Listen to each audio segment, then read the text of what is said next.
¿Cómo se produce un terremoto? Los terremotos o temblores de tierra son más comunes de lo que cabría imaginar, apareciendo con frecuencia en algunas zonas concretas del planeta como Japón, Indonesia y Chile y, en menor medida, en Perú, Estados Unidos, México o Irán. Los terremotos son vibraciones del terreno provocadas por una liberación brusca de energía procedente de los bordes de las placas tectónicas. Las placas tectónicas chocan entre sí y producen una liberación de energía como consecuencia de los esfuerzos que estaban soportando.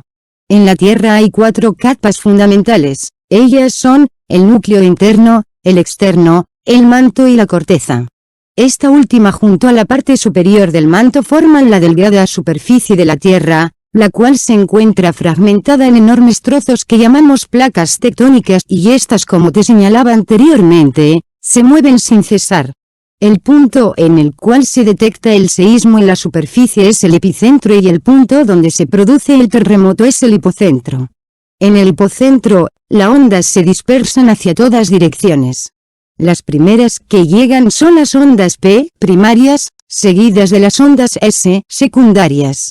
Se diferencian unas de otras en la velocidad de propagación y en la posibilidad de atravesar superficies líquidas, como el núcleo externo. Primarias son las que se detectan primero en el sismógrafo y se propagan por el medio líquido a menor velocidad, cosa que las ondas S no pueden. También están las ondas L, las superficiales. Estas están en superficie y son las más destructivas, son también las más lentas y son las que causan los daños.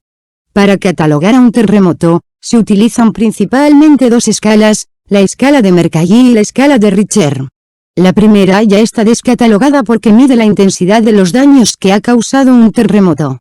Y digo que está descatalogada porque no en todas partes, un mismo terremoto de igual energía produce los mismos daños, ya que afectan otras variables, como las estructuras. Con esta escala, un grado 5 sería que todos los objetos se caen, o de grado 10 que sería algo así como que todas las estructuras de madera se destruyen, rieles doblados, etc. La escala que se utiliza actualmente es la escala de Richter, en ella, se mide la energía liberada por el terremoto. Lo que destaca de esta escala es que es logarítmica, lo cual quiere decir que un terremoto de grado 6 es 10 veces más fuerte que uno de grado 5, o que por ejemplo uno de grado 9 sea 1000 veces más fuerte que uno de grado 6. Para que veáis lo que os estoy contando y para que sepáis la cantidad de energía que puede liberar nuestro planeta en unos de estos seísmos, os diré que en el terremoto de Haití el martes se catalogó como de 7,5 grados y que sería el equivalente en energía como 750.000 toneladas de TNT, trinitrotolueno. Esto, como podréis entender, causa una destrucción total. Lo peor del terremoto es que hoy día con el gran avance de la ciencia no es posible predecir un terremoto. Lo que sí se sabe son las zonas más susceptibles a un terremoto. Estas son los límites de placas tectónicas y las fallas y fracturas que se producen en el terreno. Por eso decimos que es un fenómeno geológico desastroso no solo por los daños materiales, sino porque no se puede predecir. Pero, ¿cómo se origina un terremoto?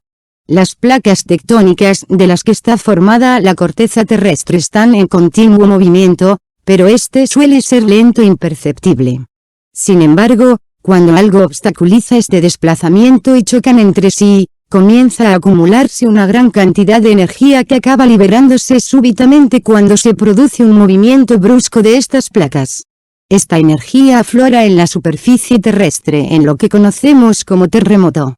Este tipo de sismo, llamado tectónico, abarca la gran mayoría de los terremotos que existen. El otro tipo de terremoto, menos común, es el volcánico, el cual se produce por la acción volcánica debido a la fuerza expansiva de los gases y vapores que producen explosiones cuando el magma asciende por la chimenea del volcán.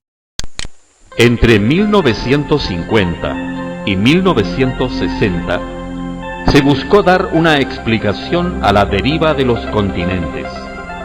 Los nuevos conocimientos científicos permitieron formular la teoría de la tectónica de placas. Esta teoría sostiene que la corteza terrestre o litósfera no es una capa continua, sino que está dividida en trozos enormes llamados placas, las cuales flotan sobre el manto. Cada placa es un trozo de corteza que contiene tierra y mar, aunque existen placas como la de Nazca que están cubiertas solo por agua.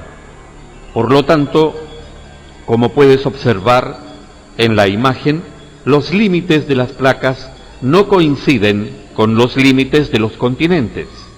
Según esta teoría, no serían los continentes los que se desplazan, sino las placas que los contienen. Durante millones de años, las placas han estado en constante movimiento. Hay placas que se están separando, como ocurre con la placa africana y la placa sudamericana.